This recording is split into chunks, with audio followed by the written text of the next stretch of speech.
Yes, now you may already have gotten your child's the new notebooks, pencils, and backpacks, but are they up to date with their vaccines? That's right. Joining us this morning is Dr. Olga Gomez from the Nam Medical Center Pediatrics Family with some important advice. Good morning, Dr. Gomez. How are you? Good morning. Good. Thank you for joining us this morning, first of all. So explain to us, what do immunizations or vaccines do exactly? Okay, so basically when you give your kid your first immunization, what you're doing is you are building up the immune system with antibodies that are going to fight against that specific disease.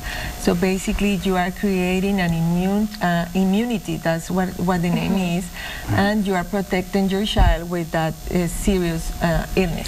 Now there are many questions that some people or parents ask as to if they're 100% effective, doctor. Right. Well, a few things in medicine are 100% effective, but actually vaccines have a very high efficacy. It is between 85 to 99% of effective. Okay, so basically it is very important to vaccinate your kid and to protect that child of getting a serious illness, and also protecting all the community from getting those serious illnesses. Now, Dr. Gomez, a lot of parents might be wondering, okay, well, why should I have my child immunized if all the other kids in school are immunized? Right, yeah. Well, you can't just assume that everybody in school is up to date with their vaccines. So basically you have to worry as a parent of protecting your child, and everybody should be up to date, and not only your child is going to be exposed to people that is in the school, they can also be exposed to anybody that is not vaccinated, whether they go to the park or whether they go to the mall, you know, everywhere else, there is always a risk. And I guess, doctor, this applies to my following question, because many parents might say, well, my child is healthy, they eat well, they look well, they seem well, they act everything, you know, they look fine, but so they still need the vaccination. Yeah, right, yeah. Vaccines are there to keep healthy kids healthy. Okay, so it's very important to vaccinate them, and the best time to vaccinate them is when they are healthy, when they are not sick, and not wait until they are sick to give them the vaccine. Now, doctor, if you can clarify, can some vaccines cause a reaction in a child? Yes, the reactions that the vaccine can cause are very minor. They are not serious. Some side effects are just swelling or erythema at the site where the shot was given. You can put some warm compresses right after the vaccine was given to avoid those reactions, right?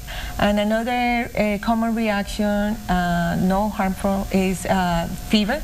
Just a slight fever. But it's not harmful.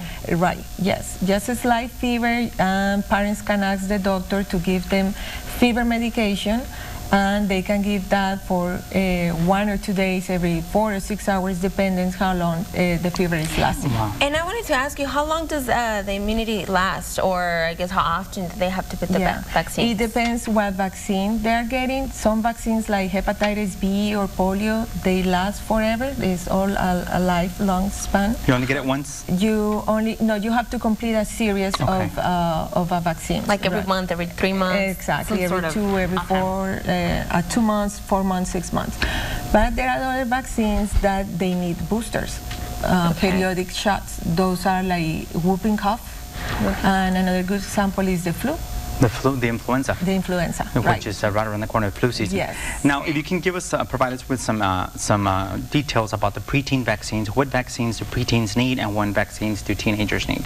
Right. Yeah. So for the preteen vaccines, they need meningitis, HPV, Tdap, and influenza.